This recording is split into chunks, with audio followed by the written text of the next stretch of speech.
لاہور کے اندر ایک عورت ایسا لباس پہن کے سامنے آتی ہے جس کے اوپر عربی رسم الخط میں کچھ لکھا ہوا ہے، غالباً حلوہ یا حلوہ لکھا ہوا ہے، جس کے کئی مطلب بنتے ہیں میٹھا، عمدہ، بہترین، خوبصورت۔ یہ لباس کی قسم ہے، لیکن چونکہ عربی میں لکھا ہوا ہے تو پھر قرآن ہی لکھا ہوا ہوگا، مقدس کلمات ہی ہوں گے۔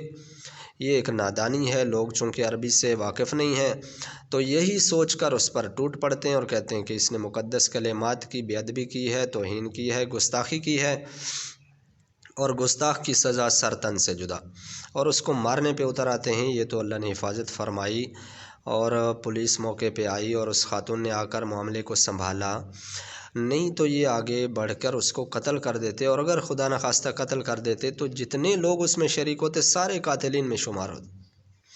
اور کتنا بڑا گناہ ہے، قرآن میں اللہ فرماتے جس نے ایک جان کو ناحق قتل کیا ساری انسانیت کو قتل کر دیا۔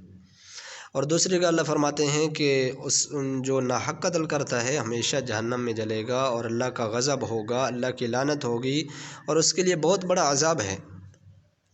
اور دنیا کیا سوچے گی کہ یہ ایسے نادان ہیں، پاگل ہیں، ان کو پتہ کوئی نہیں ہے، جب گستاخی ہے ہی نہیں تو یہ مرنے مارنے پہ اتر آتے ہیں۔ یہ کیسے دیوانے لوگ ہیں، ان کو ان کے علماء یہی سمجھاتے ہیں۔ اللہ کے بندو، پہلی بات تو یہ کہ یہ گستاخی بنتی نہیں ہے، وہ کلمات مقدس کلمات ہی نہیں لکھے ہوئے۔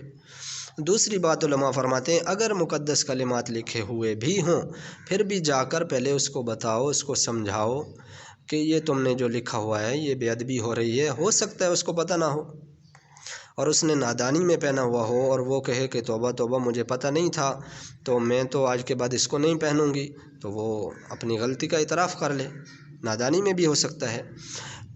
لیکن ہو بھی جائے بے ادبی ہو، اگر کوئی گستاخی ہو بھی رہی ہو تو اس کے لیے بھی ایک قانون ہے، ایک راستہ ہے، ایک طریقہ ہے۔ خود مرنے مارنے پہ اترانا یہ کوئی شریعت کا حکم نہیں ہے۔ اس لیے ہمیشہ